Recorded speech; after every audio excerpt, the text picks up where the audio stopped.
Baiklah, Bismillahirrahmanirrahim. Assalamualaikum warahmatullahi wabarakatuh. Perkenalkan, nama saya Resti Armita dengan NIM 21061012 dari Program Studi Pendidikan Teknik Bangunan,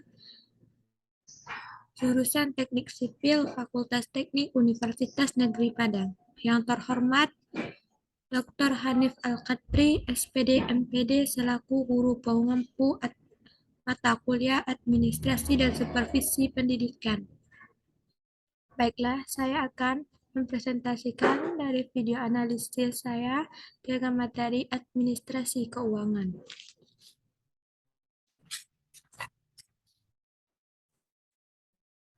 Yang pertama itu pengertian dari administrasi keuangan, yaitu aturan proses pengelolaan yang berkaitan dengan segala hal yang melibatkan anggaran-anggaran dan kegiatan yang pada akhirnya berhubungan dengan keuangan. Mulai dari tahap pembuatan laporan, pencapaian tujuan, dan kepentingan bersama. Selanjutnya yaitu tujuan dari administrasi keuangan. Yang pertama yaitu meningkatkan efisiensi dan efektivitas penggunaan uang sekolah atau perguruan tinggi. Efektivitas berarti kaitannya dengan pencapaian tujuan, efisiensi berarti kaitannya dengan waktu yang akan dikelola. Selanjutnya yaitu meningkatkan akuntabilitas dan transparansi keuangan sekolah. Artinya adalah adanya kejelasan terkait penangguhjawaban keuangan sekolah atau perguruan tinggi. Selanjutnya itu manfaat dari administrasi keuangan, yaitu dimanfaatkan untuk kepentingan proses perbaikan kualitas pendukung serta pencapaian tujuan menjadi lebih baik dan lebih mudah dicapai. Dalam administrasi keuangan harus ada perlengkapan, pembengkalan, pelayanan bantuan operasi dan pelayanan administrasi, serta pembuatan perkiraan anggaran yang jelas dan transparansi.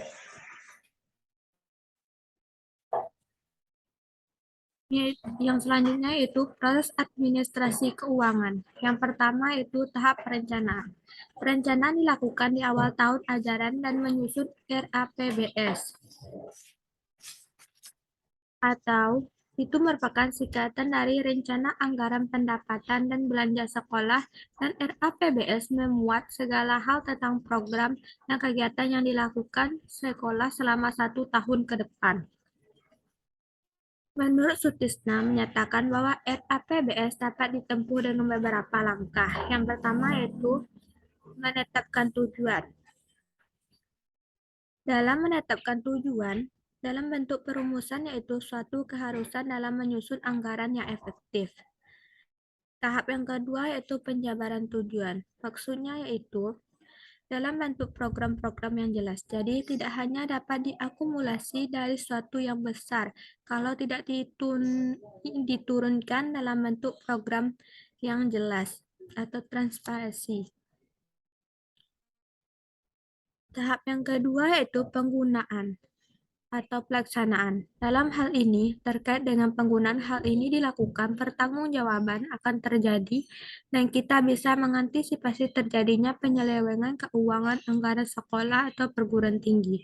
Dalam pengusahaan ini, saksi keuangan harus dipisah secara jelas dalam tugas dan fungsi dalam kaitannya dengan keuangan sekolah dan penataan anggaran atau pendidikan yang petugasnya disebut yang pertama otoritator, yang kedua ordonator, dan yang ketiga bendahara. Yang dimaksud dengan otoritator yaitu penjabat atau mereka yang menjabat dan diberikan wewenang untuk mengambil kebijakan untuk segala sesuatu yang melibatkan terjadinya pemasukan atau pengeluaran. Sedangkan ordonator yaitu memiliki kewenangan mengunci apa yang telah diputuskan oleh pimpinan. Misalnya saja kalau di perguruan tinggi itu seorang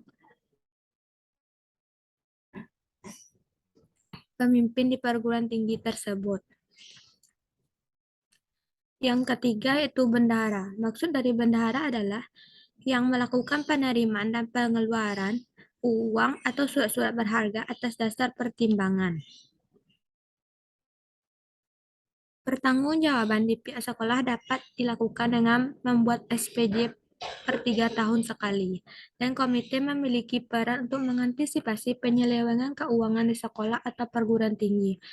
Misalnya saja seperti kita di sekolah SD sudah ada dibentuk komite, yaitu komite berasal dari salah satu atau perwakilan dari wali murid, orang tua wali murid yang akan yang diangkat menjadi seorang komite sekolah.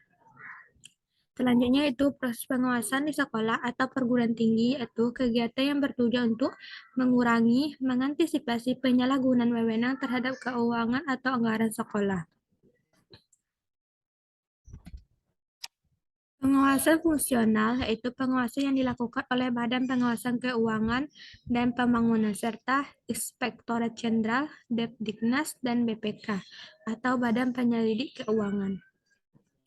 Laporan disusun berdasarkan aktivitas keuangan bulanan, triwulan, atau semester, dan ketidakjelasan laporan akan menambah anggapan negatif terhadap pimpinan sekolah atau yang berkepentingan atau yang berkaitan di bagian keuangan. Oleh sebab itu, diharuskan pihak bagian keuangan atau pihak sekolah untuk tidak terlalu tertutup agar tidak muncul ketidak ke agar tidak muncul keraguan bagi wali murid.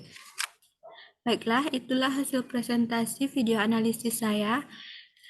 Video ini bersumber dari YouTube Dr. Hanif Al-Qadri, SPD, MPD. Baiklah, saya akhiri. Wassalamualaikum warahmatullahi wabarakatuh.